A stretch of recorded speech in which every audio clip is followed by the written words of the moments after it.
Hello again, everybody. Welcome to another episode of the Tigers Baseball Podcast. I'm your host, Chris Schulte. This episode being recorded on Monday, August 4th, 2025. Tigers coming off a 6-3 win against Minnesota. Tonight, the trade deadline depleted Minnesota Twins. Let's get a hold of the injury report real quick. Parker Meadows, no real news on him. Remember, he was out with a strained quad for a while. He's been out for a while. Alex Cobb is still on a rehab assignment. Reese Olson is still waiting to be seen for his shoulder strain. That doesn't necessarily mean that he hasn't been seen already. It just means that he is awaiting more tests for his shoulder strain so they can tell what they want to do. So they can make their decision as to what they want to do, when they want to do it, and how.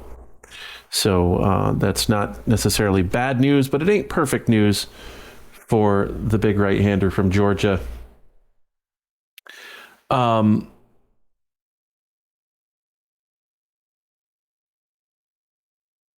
Gipson-Long, still no real news on him yet either. He's still on a rehab assignment. And, of course, Alex Cobb is still doing rehab as well.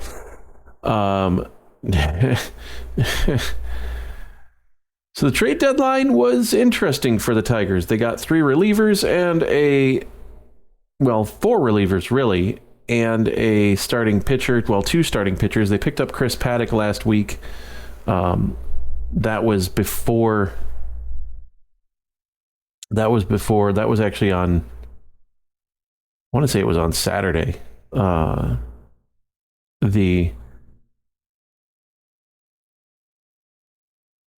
26th, but I can't remember exactly when it was, but it was before last week's podcast. And he started on Wednesday and looked really good against Arizona. And so that was a thing. And then on Thursday, they picked up Charlie Morton from Baltimore, Rafael Montero from Atlanta,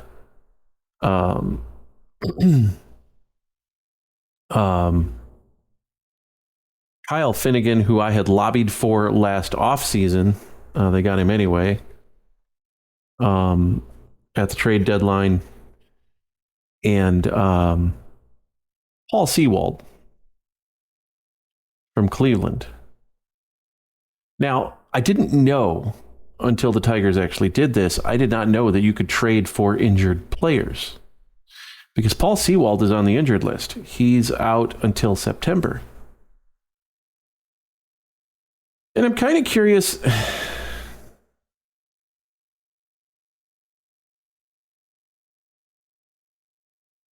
I guess I just don't understand something with the Tigers, because the game has become a swing and miss game. And Detroit doesn't have a lot of swing and miss in their bullpen. And so what I'm curious as to, like, what I don't understand is the Tigers' lack of ability to get swing and miss when they needed it. Okay, I get that Minnesota wasn't going to send Johan Duran to Detroit. They sent him to Philly, and that is what it is. Detroit faced him over the weekend, and he was 2 for 2 against the Tigers, but, it is what it is. That's how it goes. So I get that. And I get that they weren't going to send the Tigers Griffin Jacks. Again, you got to play these guys. And so why give them extra armor to, why give them an extra weapon to use against you? I understand that, and I can respect that. But what I don't understand, and what I'm still trying to figure out, is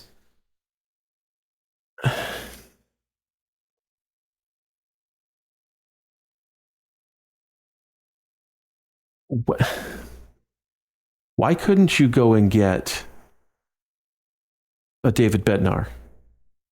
Why couldn't you go and get a Robert Suarez? And I get that San Diego wasn't going to trade Suarez. Okay. That's fine.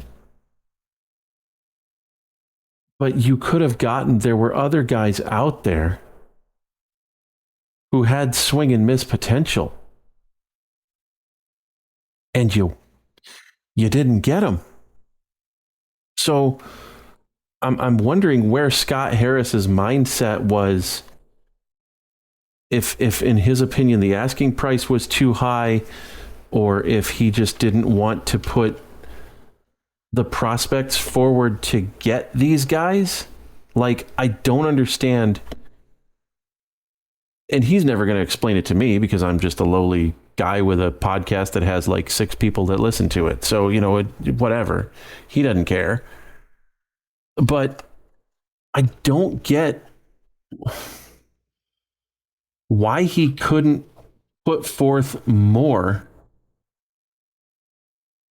to get what he needed.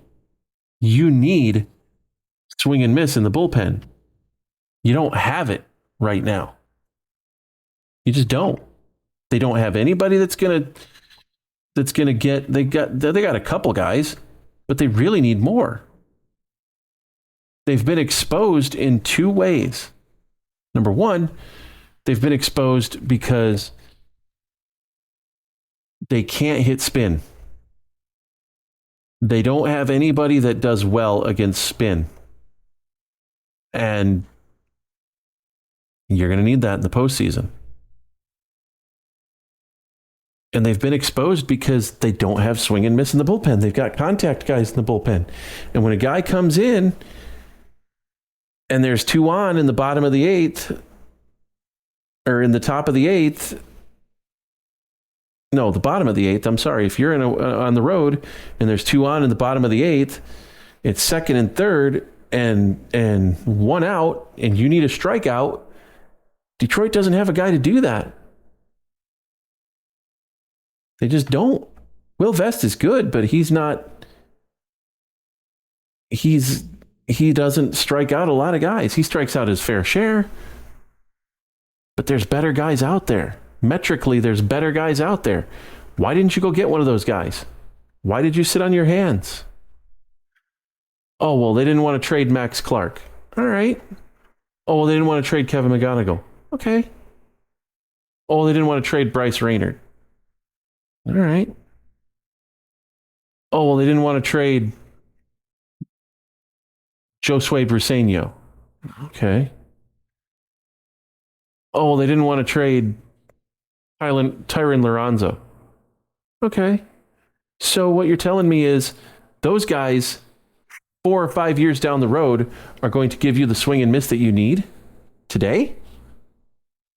Those guys 4 or 5 years down the road are going to be so good that it's worth not getting the position that the player that you need today. Your crystal ball is already telling you that those 4 players that I named, 5 players that I named, specifically Bryce Raynard, who's on the injured list right now with a shoulder injury, those guys are going to be so good. All 5 of those players are going to be so good. All 5 of those prospects are going to pan out completely and be all-stars and be Hall of Famers and just carry this team to the next level. Those 5 players are going to do that. You can tell me that right now. You can tell me that you are 100% certain that those guys are going to be that good in 5 years. That right now doesn't matter as much as what's going to happen 5 years from now, because those guys are going to be that good. All 5 of those guys are going to be that good. Year 1 through 5 is going to be Max Clark in center field, Bryce Raynard at shortstop, Kevin McGonigal at second base, Josue Briseño behind the plate, Tyron Lorenzo playing first base. Or swap the 2, Briseño and Lorenzo. And then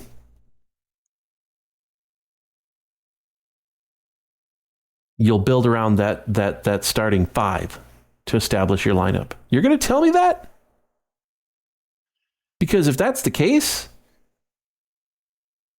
then you're doing an amazing job drafting players and trading for players. Because Lorenzo, let's not forget, Lorenzo came over last year in the Flaherty deal. And honestly, how good's Trey Sweeney looking right now? Him in AAA. Him with his .217 batting average in Detroit when he started off the season. Up here with the big club. That's looking real good. That .217 batting average and 2 or 3 home runs and little extra base power and the low on base percentage. That's looking amazing. Like, that's what I want 5 years from now from these other 5 prospects. That's just an amazing deal. That's so good that I'm not going to get David Bednar with that. I'm not going to get the guys who can help me win now, because the guys that are going to be here 5 years from now are going to hit .217 and be such amazing major leaguers that I didn't need strikeouts in the bullpen in 2025, because 2030 is going to be amazing. Never mind the fact that Tarik Skubal won't be here. Never mind the fact that Riley Green won't be here, because the Dodgers and Yankees will pluck those 2 guys in a heartbeat. They'll be free agents in 2027 at the end of the 2026 season, and they're going to start 2027 with the Dodgers and the Yankees, or with the Red Sox.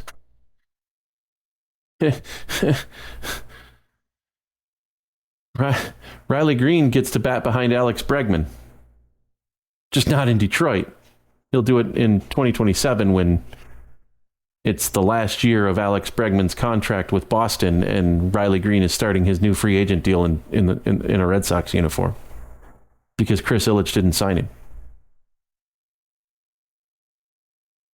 But you know what?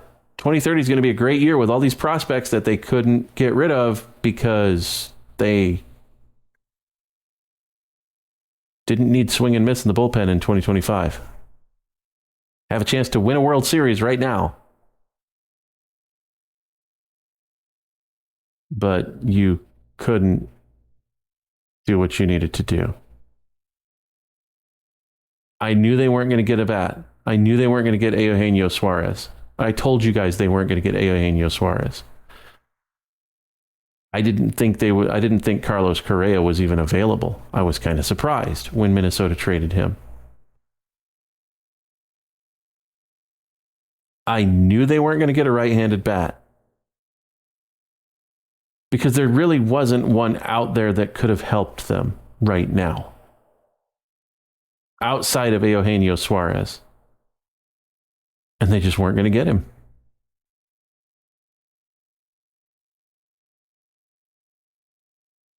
So here we sit with 3 guys in the pen, one of which is on the injured list, and a 41-year-old starter. Charlie Morton's not bad. Look, Charlie Morton's last 12 starts, he's been really good. I'm okay with that. I'm okay with that move. I really am. I'm fine with Detroit getting Charlie Morton, because Reese Olson is out for the rest of the year. Kader Montero is so-so. He's back in the minors. Troy Melton's not going to get you to the playoffs. Charlie Morton's going to be a steadying influence on that rotation along with Chris Paddock.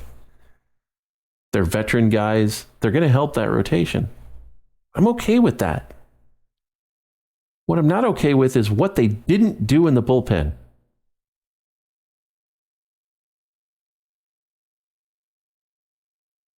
On the field, Detroit went 4-2 last week. It was a winning week. It was a good week. They are 66-48, 114 games in. They've got 48 more games left. They're not going to win 66% of their games, folks. That's 106 wins. They can't do it. They would have to go 39-9 to finish with 106 wins. It's not happening. They can certainly finish with 90. I figure over the next 48 games, they're going to go 28-20. And I'll live with that. I will be okay with 94 wins and 68 losses. I'll be fine with that. 16 games over 500, I'll take it. Oh, well, you don't realize who they got to play. Yes, I do. They got to play Cleveland twice. They got to play the Yankees on the road. They got to play the Red Sox on the road. They got 2 more series against Kansas City. They got 2 more series against the White Sox. None of those guys are going to lay down just because Detroit's got a big 8+ game lead in the division. They've still got a road series against Minnesota. They're in the middle of a home series against Minnesota right now. They got the Braves and the Mets at home. They don't play well on the West Coast. They still got to go play the A's. They've got the Astros at home. There's 20 losses in there, folks. There's 20 losses in there.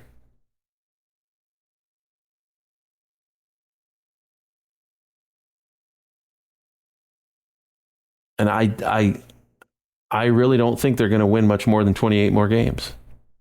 But it's okay. Because 94 games will win this division hands down. Cleveland is treading water. Kansas City still can't get it together offensively.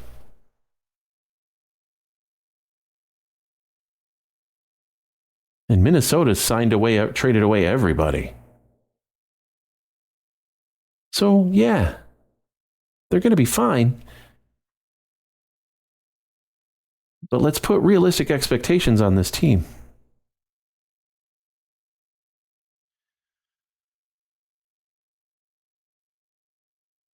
If you want to get in touch with the show, you can. TigersBaseballPodcast@gmail.com. That is the world's longest email address. I'm proud of that. At Podcast Tigers on Twitter, at TVPodcast, at tweezcake.social on Mastodon. And you can always leave a comment on the YouTube page. Like, subscribe, hit the bell so you get personal notifications whenever I go and do a show. I really appreciate everybody for listening. Thanks, folks. Again, we will talk to you next week. And as always, go Tigers.